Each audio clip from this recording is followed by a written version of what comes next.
our webinar today. It's greatly appreciated you taking some time out of your day to join us. So just some introductions to begin with. My name is Darren Wake. I'm Senior Account Manager at CustomerSure. And today's webinar, we'll be talking about unlocking success. So that's all around how businesses can drive growth and success with a linked employee experience and VoC program. That's what we'll be talking about this afternoon, and it's great that you're able to join us for this. Really delighted to welcome Clare White. We like to run webinars in collaboration with experts in different areas, so Clare is joining us for this webinar. So just to tell you a little bit about Clare, so Clare is the CEO of a customer experience consultancy called Connected CX, and she's also a best-selling author, if you'd like to check her out on Amazon afterwards. And she's worked for the last 25 years in helping teams deliver a great customer experience in B2B and B2C environments. And Clare really understands how critical it is to get employees engaged and have a fully functioning kind of customer-centric employee experience program in place, because it really does link closely with customer success. So it's great to have Clare on board, and really looking forward to Clare's insights as we go through. Just a couple of practicalities. We are recording the session, and we will share the recording with everyone afterwards. So, and we can also share the slides as well. So don't worry if you missed something on the slides or something that we talk about that you want to go back to. There is a chat at the side of private chat, so if anyone has any questions, please do type away in there. And if we have time at the end, we'll answer the questions for you. If we don't have time, we will come back to you on email with the answers to the questions as well. So we'll get stuck in. So last about between 35 and 45 minutes. And in this webinar, you'll really learn about the financial benefits, or what's the benefit to the business of investing in employee experience and VoC. So looking at these 5 points in particular, so evidencing the impact that EX and VoC has on business performance, because that's really critical. So what really comes first? Is it EX or VoC, and how can businesses manage both brilliantly, and what are the challenges there, and how do you overcome them? We'll look at what an effective EX program really looks like and how you can implement it. And then looking at the VoC side, I'd like us to look at a VoC maturity model that we've developed here, and we talk about different stages of VoC maturity and how we can climb that. And finally, one of the critical pieces in both employee and CX is ensuring that the data and insights actually lead to actions that make a real difference for the customer and for the business.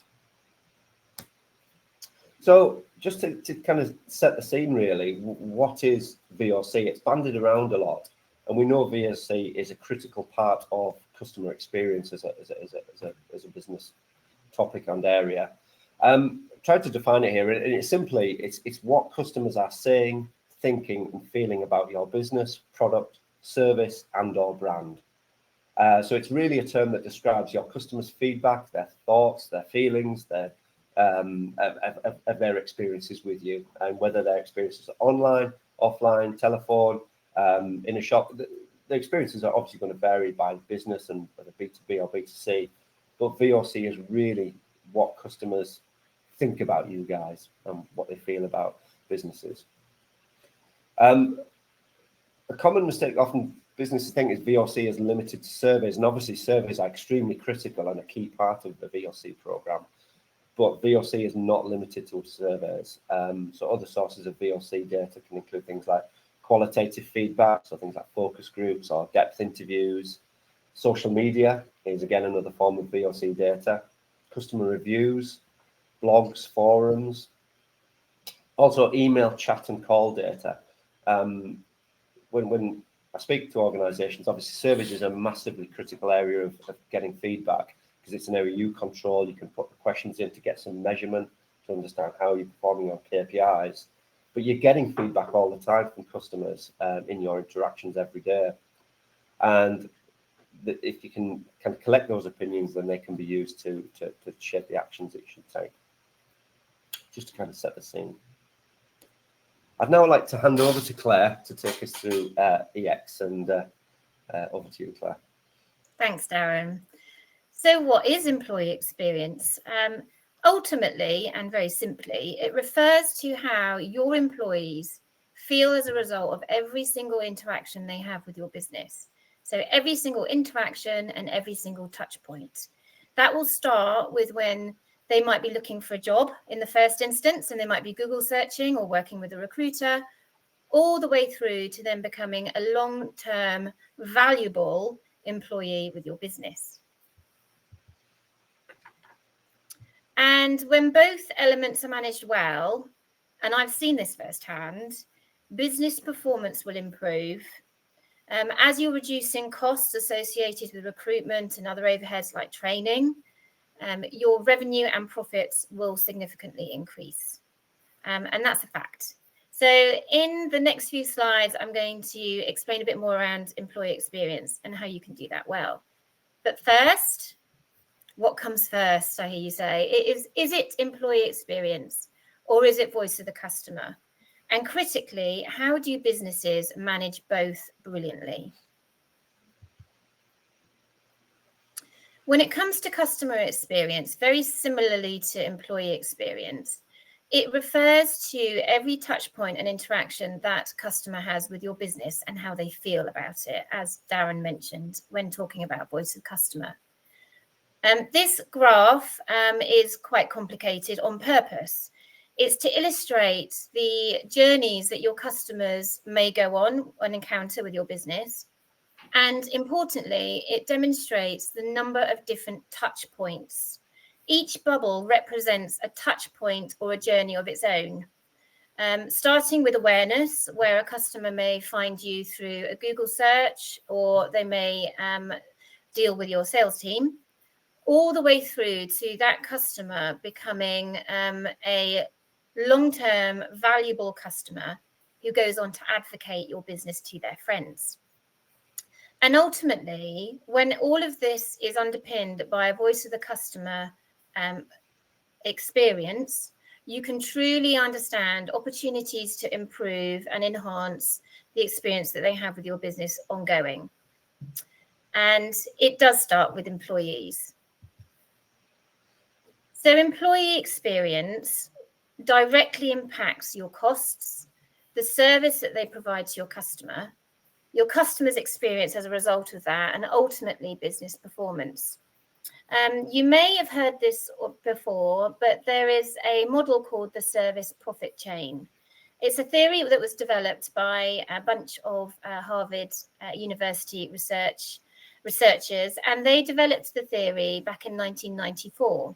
They had understood and realized that there was a direct link between how your organization creates an environment for your employees to the satisfaction that your employees will have, which will directly impact the retention and productivity that they will deliver for your business, which ultimately impacts on your customers' loyalty and how long they stay with your business, which in turn drives revenue growth and profitability. When we think at the very, very start, with internal service quality, it's all about how you curate your employees' experience. So that includes designing your workplace and your environment through to designing the jobs that those employees will complete, through to rewards and recognition, selection and development. Development's really critical, and we'll go on to talk a bit more about that shortly. And ultimately ensuring they have the right tools to be able to do the best job they can for your customers. We nowadays talk very much about employee experience. So it's how they feel across every touch point, which when they are able to fulfill their potential in the role and feel that they're able to challenge and deliver and contribute the best that they can to their organization, you will improve the experience your customers receive. And today we do talk quite often about experience management as a whole. And in my opinion, I think that's how organizations should be thinking. The experience management across the end-to-end journey for employees and customers. But that's a huge topic, and one I think that we'll save for another webinar. So what does a truly effective employee experience program look like? And importantly, how do you manage it? Now, I have been, very lucky in my experience in a past organization where I was instrumental in leading transformational culture transformation. The reason we embarked on that journey was because employee morale was low. We were seeing high employee attrition, and the impact was actually directly on customer experience. We saw a number of metrics that were declining, and as a result, we understood that there was the direct link between the employee experience and your customer experience. And so we embarked on a journey of culture transformation. And what I created as a result of that were 10 pillars of employee experience. Because we had understood and realized the significant impact that employees have on customer experience, we realized that there were some really key areas that we needed to focus on as an organization. And as a result of that, we embarked on looking at specific areas within the organization. I've since completed quite an amount of research on this, and I have added several pillars that I think is essential when you're looking at your employee experience management and creating a strategy to deliver on that successfully. I'm not going to go through all 10 because I think we don't have time today, but I am going to pull out 4 that I think is important for today's conversation. The first one is around having an inclusive and collaborative culture which drives employee engagement. Now, I've seen this firsthand when teams are not working together very well. They are working in silos. What that means is that business can't really deliver a seamless experience for customers because teams are not working effectively together. And when I have seen customer experience managed well, it has been when there has been cross-functional collaboration. There have been processes that have enabled this collaboration ongoing. And it is really, really critical to drive employee engagement. In fact, I've got a statistic that can support this. Zapier conducted some research a while ago, which demonstrated that collaborative culture can reduce turnover rates, so employee turnover rates of 50%. And today we're talking about profitability. So when you think about the cost implication of recruiting and training a new member of staff, it's significant. So when you're reducing that turnover by 50%, you're driving your profits. So I think that statistic is fantastic to support this specific pillar. The next I'm going to look at is actually the next one on the model, the safe work environment physically and psychologically. If you're aware of Maslow's hierarchy of needs, this actually starts with physiological safety, so feeling safe in your environment. And I'd like to take that one step further to being having psychological safety. Psychological safety doesn't mean that it's a nice place to work and everyone's friendly and fuzzy and warm. What it means, although that'd be lovely, what it means is that they feel able to challenge. They feel able to have challenging conversations, that positive conflict is encouraged, because when that happens, you will drive innovation, you will drive new practices and new ways to deliver an exceptional customer experience. And in fact, Harvard University conducted some research around psychological safety, and it found that 84% of employees that were surveyed in this research placed psychological safety as one of the most valued aspects of working with a company. And when we're thinking about engaging customers and retaining customers and employees, it's critical that they feel they are able to do that in a safe working environment. Next up, I'm going to mention technology enhancing efficiency and satisfaction. Obviously, we're talking today about voice of the customer. And how actually we can be using technology to enhance that. Darren mentioned social media analysis and management as just being one of those. But technology today is evolving hugely. I think there are new CRM platforms coming onto the market almost daily. There are different ways to listen and hear about what your customers' employees have to say. There is the advent of generative AI, which is exploding into the marketplace, it has a huge potential to enhance the customer and employee experience within your organization when it is done and applied well and led from the top. With regards to technology, AI is there to augment the customer and employee experience. And when it's done well, employees will be able to focus on those strategic initiatives and tasks that will really drive business growth, as opposed to menial, mundane, operational tasks that can actually be covered very well by generative AI. This in turn will drive a great employee experience because they're able to really fulfill their potential in the areas that they can do. And finally, why we're here today is to talk about employee engagement and experience and how it kind of interlinks the voice of the customer. It's essential for any business to have open communication and feedback channels, both for voice of the customer, but also voice of the employee. And when we talk about this, we're not just talking about surveys. Surveys can deliver on NPS, which is often a metric that boards will want to know about in terms of your employee NPS as well as your customer NPS and your Net Promoter Score. However, it's much more than that, because you need to authentically want to hear what your customers and employees are saying about their experience with your business. And really importantly, having closed loop processes in place to make sure that you're able to identify trends and then act upon it. And what I would say with voice of the employee, and something that I've experienced, have some employee forums, have ways in which employees can openly speak and feel, because you have psychological safety, able to do it without retribution, because you really want to hear what they think to be able to do the best for them and improve their experience ongoing with your business. And ultimately, engaged employees will be more productive, they'll be more efficient, they'll deliver more revenue for you, and ultimately stay longer with your business, reducing your costs and driving profitability.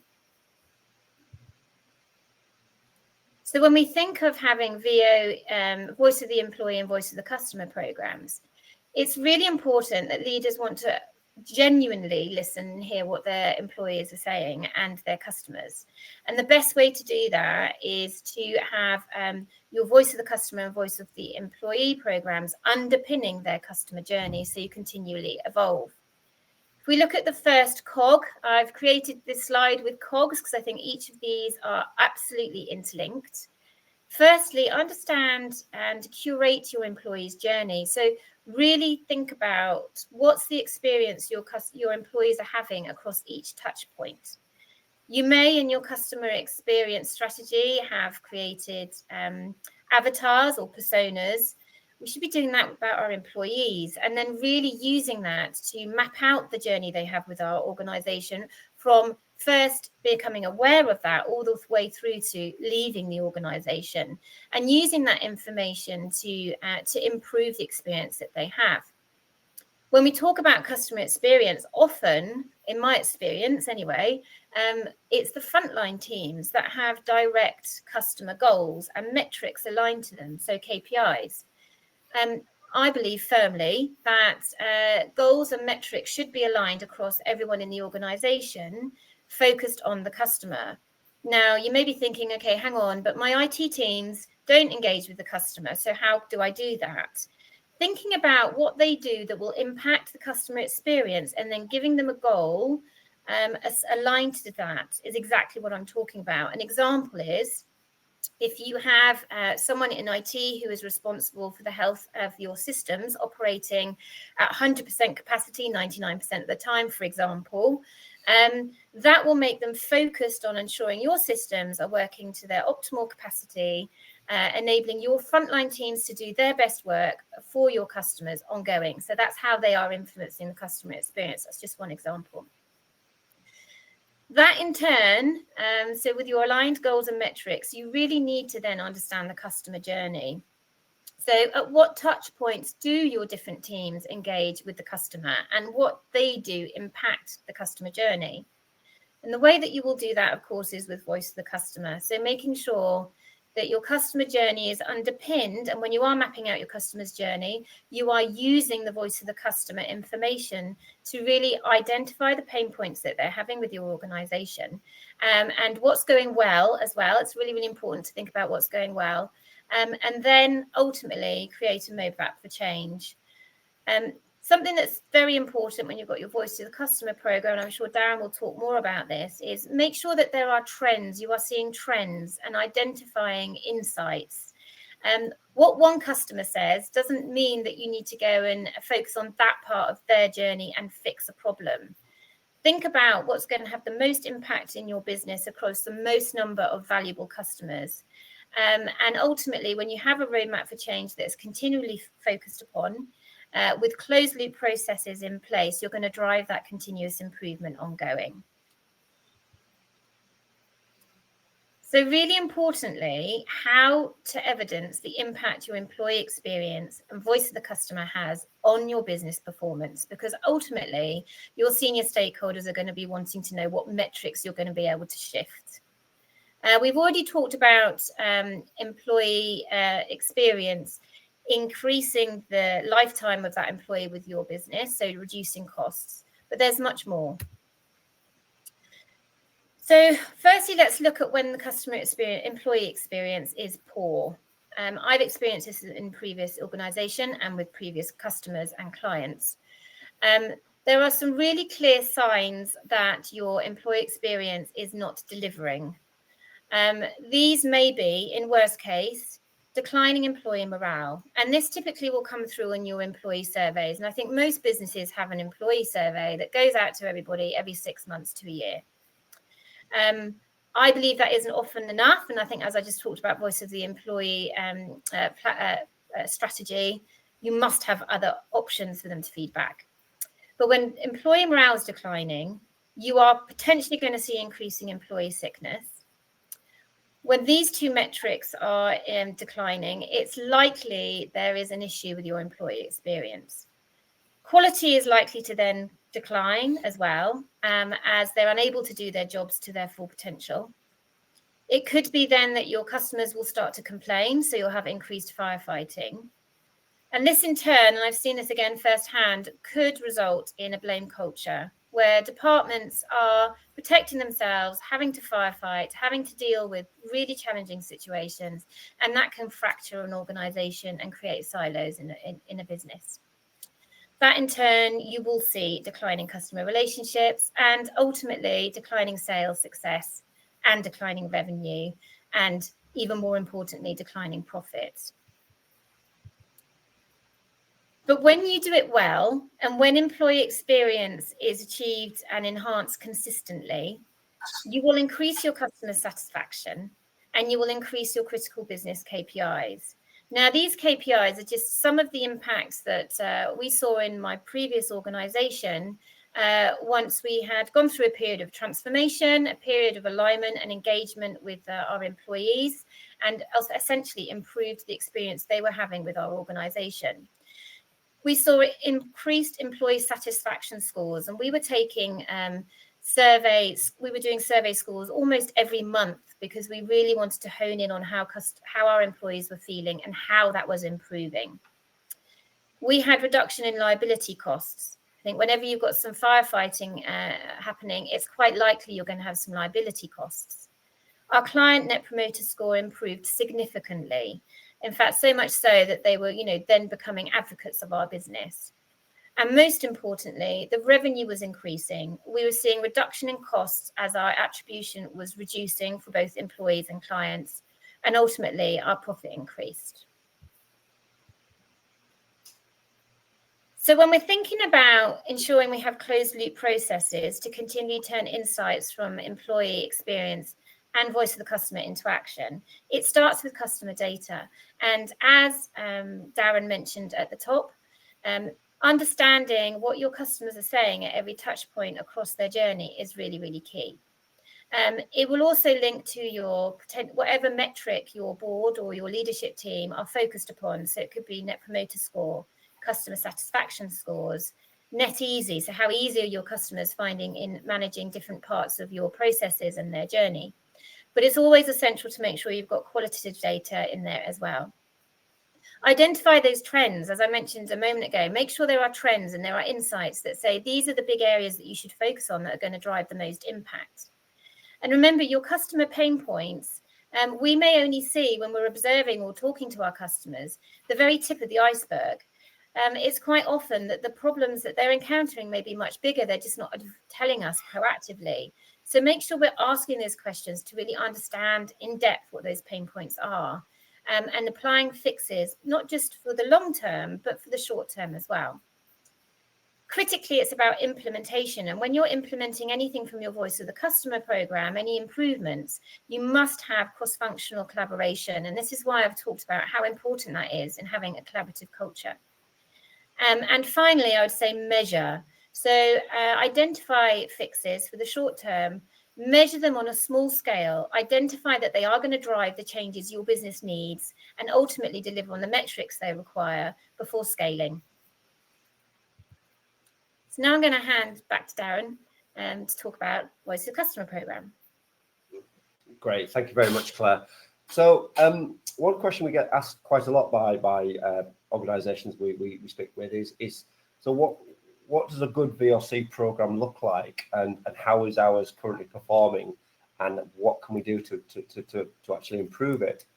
And something we've developed after speaking to many organisations is a VoC program maturity model, which is a 5-stage model which we use to take organisations through from having what we call a novice level, so quite a basic VoC program, all the way through to level 5, which is best in class. So we have different stages throughout that: novice, foundational, developing, strong, and best in class. Now on this slide, it just covers at a high level what some of the key attributes are for each of those key stages. Towards the bottom there, we did some research to find out, well, how many organisations sit in these different pots, if you like. And we found that 26%, so around a quarter of organisations, around levels 1 and 2. Half of them, around 50%, are somewhere in the middle, and just under a quarter are what we would call top performers with a strong or best-in-class VoC program.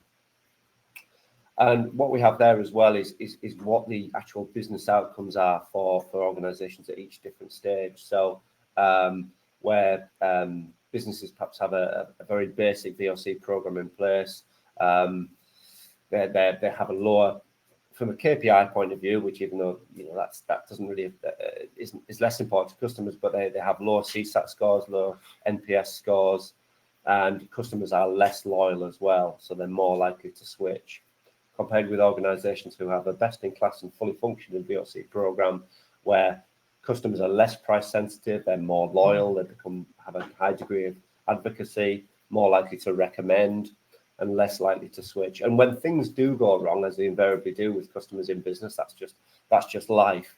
You have a bit of goodwill in the bank with those customers, so things that they're less likely to make the jump.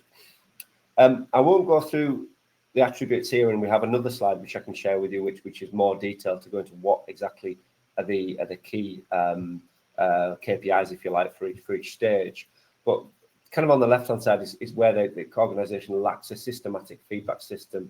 So very few business metrics are tracked or understood. Customers are finding it hard to be heard, or customer feedback is collected infrequently with basic tools, with perhaps low volumes of feedback, low response rates, limited coverage of the customer journey. So Claire talked about the importance of mapping the customer journey and thinking about what are the key touch points that a customer, when they engage with the organisation, what do they go through? And it's worth it. That should never be done as in the CX silo. That should be done with other departments and indeed with customers as well. So, well, how do you interact with our brand, our company in different ways through different events? And then that will identify those touch points that are critical. Sometimes you hear the term moments of truth. So there's key points which are the points which kind of make or break the relationship. Really important to the customer and really important to the business. That's where we've seen a real shift, where from these annual long relationship surveys, which can suffer from survey fatigue and a low response rate, to these key transactional surveys that are the key points of the customer journey. And if those companies that don't really do that would regard them on the more foundational level. More moving towards the right, They have a stronger VoC program where they're collecting data at those key points in the journey, and integration is a key thing as well. So VoC programs are integrated with main business systems. So we help a lot of clients integrate VoC with CRM. So there's a holistic whole view of the customer as well. So it's not kept in a silo in a cupboard somewhere. It's actually shared with the rest of the organization. That is a strong sign of VoC maturity. Things like real-time reporting, giving other departments access to the data as well. So perhaps people who are agents on the front line, or departments in sales or deliveries or customer service or support or technical, they can see the impact they're having. And this ties in really with what Claire was saying about EX and empowerment. They can see the impact they're having on the customer experience, and they have access to KPI data that's relevant to them, how well they're performing, and what they need to do to improve. And finally, with best in class, we take it a stage further, where service recovery is baked into the business as usual, where as well as outcomes being the insights saying this is what your priorities for improvement should be, we're also picking up service recovery on a consistent basis. So when customers give feedback and go, hey guys, something's gone really wrong, this is happening, I'm frustrated as heck, rather than it going into radio silence, organizations with a high level of VoC maturity are picking up on that and responding back to customers. And that's kind of the pathway. It takes a while, and there's cultural challenges to get there, but that's one of the key things that we help people with. And I think where you go down, I think having these stages and thinking where are we, what do we need to improve is quite an important thing to keep in mind. One of the key barometers of how well you're doing on that maturity model is taking actions that matter. We engage with lots of companies, and Claire does as well, where they're stuck in this cycle of just data collection. They're sending surveys, they're monitoring voice of the customer, but they might do some analysis and insights, but then they're back onto the next survey, sending more surveys out, and they're just stuck in this rat race of data collection, maybe a bit of insight and analysis, but very little taking actions that matter. So that's kind of the standard approach on the left, where loads of data collection, less insights and analysis, even less actions that matter. So very little changing for the customer. And we say it should be flipped on its head, really. So data collection, and for the VoC, of course, it's critical, but that should lead to more analysis and insights and really getting under the skin of what's driving behaviors, what's driving KPIs, what's driving business performance. And then that will lead to taking the actions that matter. And really that leads to people actually doing something to make a difference. So flipping that approach, because too many companies are spending too much time doing the heavy lifting of data, not enough time taking actions. So just elaborating on that, a lot of these points on here are kind of stating the obvious, but it's worth us all refreshing ourselves on them. A customer will not experience any difference unless something changes. So they can tell you stuff, they can feedback in surveys and other channels that say, this is how well you're performing, these are the scores, this is what I like, this is what I don't like. If nothing changes your end, the customer, their experience will not change. And I was chatting with Ian Golding actually on a course last week, and he just said this line, which I thought worked really well. He said, CX, customer experience, is about doing less, not more. So sometimes people are doing so much stuff on that early loading of data and analysis, but they're not doing enough on the stuff that really matters. And really successful CX is about doing less. In other words, focusing on the important stuff and focusing less on the stuff that makes less difference. Leading to that, we're thinking, what are your top CX actions? So prioritizing a few different things. So you could get feedback in different sources and think, goodness me, there's 1,001 things we need to fix here. That won't work. It's all about boiling it down to a few priorities for improvement, a few key areas which will have the highest impact. And they're the ones that you should really focus on. Now, the final point I make just on this slide is about, remember, service improvement and service recovery. So service improvement is about taking those actions which will improve the situation for every customer. So wholesale changes in behaviors, processes, or systems to make all customers happy. Service recovery is about jumping on when things have gone wrong for that customer, and both are really critical. So closing the loop, responding back to customers, jumping on things when things have gone wrong for them is really key as well. because that's what blows their socks off and is a real differentiator and can really set you apart from competitors. So priorities for improvement identification, because one of the things we wanted to talk about today was taking action and making a difference for the business and the customer. So this is a kind of a simplified process, really, and we could talk for an hour on each of these stages, actually. But this is a priorities for improvement identification flow. So you're starting on the left with VoC data coming in. You know, you're getting that through surveys and other forms, and then insights and analysis. So we help our clients through CustomerSure, the platform, to do all of this for them, to identify the insights, pull out the analysis. So what are the themes? What are the trends? What's driving the scores? What's correlating closely with key KPIs? So what's kind of going on there? This VoC data mess, what's driving the scores?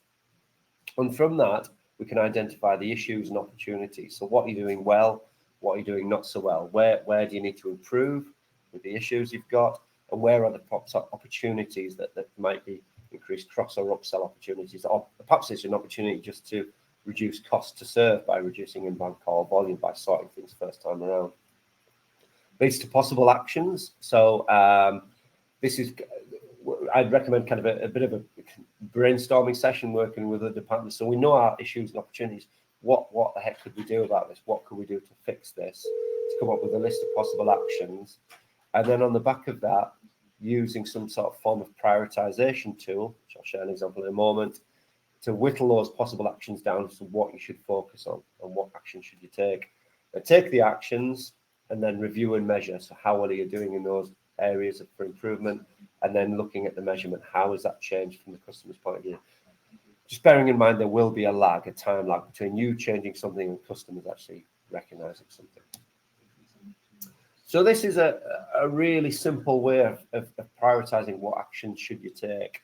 So if you imagine this as a table, so action ideas down the left-hand column. So a couple of simple ideas here, getting the VoC data and CRM, or another action is perhaps sending an SMS alert for late deliveries. Obviously, these will be relevant for your business, but you can just taking the insight from the VoC data, identifying the problems, do a bit of a brainstorm with other departments, say what could we possibly take? There's nothing off the table here. Let's just come up with loads of different ideas what we could do. And then having some sort of scoring system like this of saying, let's work out what the impact is on the customer for each of these. Sorry, I'll take each column in turn. Having a score for initially, what's the impact on the customer if we did this? Is it going to have a high impact on customer and customer satisfaction, or is it relatively low? Now, you don't need to be really scientific with these. You know, getting the right people in the room, you can work out these numbers yourselves and score them. I'm using 1 to 5 here. And you'll have an idea, is the impact going to be high or low? And the insights will help inform that.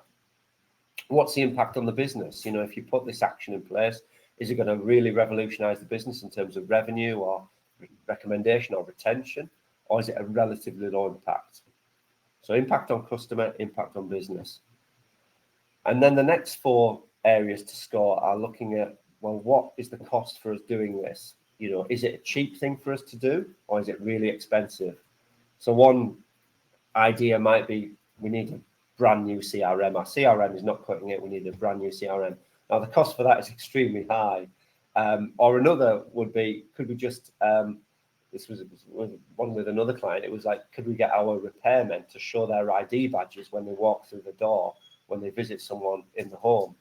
Now, that's a really cheap thing to do. It's a behavioral thing. It doesn't cost anything just to say to people, when you turn up at a customer's house, please remember to show your ID badge. Cheap to do. How much time is it going to take? Is it going to take a long time to implement and do, or is it a quick fix? You know, something you can do quite quickly. How much resources required to do it? Resources being people involved in the organization to make it happen. Is it one that's going to suck resources, giving it perhaps a score of 1, or is it something that's less resources, so a higher score? And finally, is it easy to implement, or is it difficult to implement?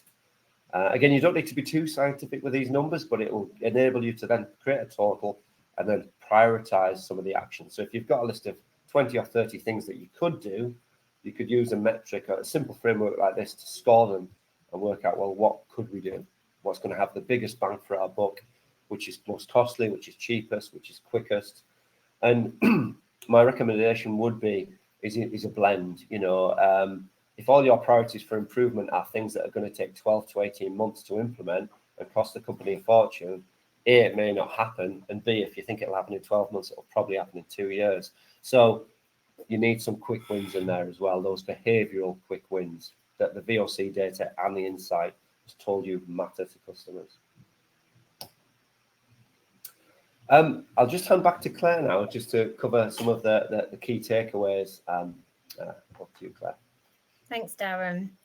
So obviously we've gone through quite a lot today. It's quite a lot of information, but I think some of the key takeaways, it does start with your employee experience. So start focusing on your employee experience and think about the areas that I shared around the 10 pillars. And if you want more information on that, then please get in touch. Lead from the front. Experience strategy really needs to be led by senior leadership. It doesn't just sit with HR, which I think traditionally it has done. And it should be underpinned by voice of the customer to continually help and support with training and ongoing improvement of the customer experience. What's really important is aligning your employees and voice of the customer goals so that they are aligned with business goals, and when both are working well, can really deliver on those critical business metrics and ultimately drive profit. As Darren has mentioned, and I think I mentioned quite a few times, voice of the customer should be embedded across your organization. It's not something you just do once or twice a year. It's something that is embedded with closed loop processes. If you think back to my slide around data, pain points, ending in closed loop practices. Track and measure continually. I think Darren's just mentioned that really well as well. And make sure that you're identifying those insights, you're identifying the priorities that will have the greatest impact on your business.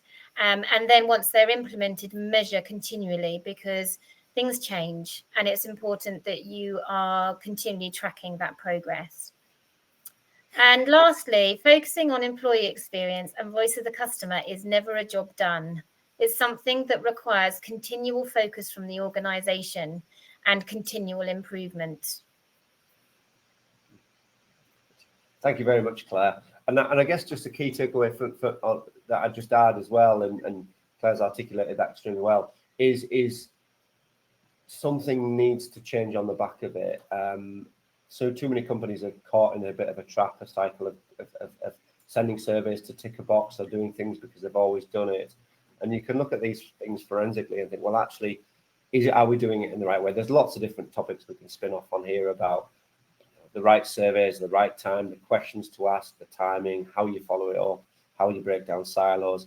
These are all different topics in themselves that we spend all day talking about. But I think it's making sure it leads to some action. And every time you're getting some analysis and some insight from your VoC program, you need to be thinking, what do we need to fix? What do we need to fix for that customer to improve their experience and responding back to them, deal with problems, close the loop, and what do we need to work on overall to make a difference for all customers? What are the quick wins? What are the bigger projects we need to take on? And also, the other thing I finally add is engaging other departments. CX should never be a silo. So I work a lot with clients in terms of sharing insights and helping them to share this with the employees in other departments, like Claire was saying. So it's never just a CX thing. A CX kind of does the work to identify, to find the actions, but then they need, for the actions to be implemented, you are going to need these other sectors, departments to be involved, highly involved as well. Conscious of time, actually, we're just coming up to time now. But so in terms of next steps, there's our contact details. We will share a recording of the webinar. We will share all the slides, and I'll share some more additional information on the VoC Maturity Model. There's some links to very similar resources. So there's some really great resources on Claire's website, and I'll send you all a link to those, some articles and blogs which go into this in more detail. And we'll also follow up with a feedback form, because we'd love your feedback on the webinar. Obviously, we want your feedback given what we do. And we'd also love to hear from you guys as to what topics you'd like us to talk about in future. And yes, so that will all follow over to you. I mean, with the links and the recording of the webinar. And if anyone has, don't unfortunately have time for questions, but if anyone has any questions, please send them over to us, and we'll be very happy to respond to you. So that just leaves me to say thank you very much for attending and giving us some time out of your day to listen to Claire and myself. I'd like to thank Claire very much. Thanks very much, Claire, for being involved in the webinar and adding value. It's been great. Thanks. So thank you very much, everyone, and we'll follow up with an email shortly. Have a good day. Bye-bye. Bye.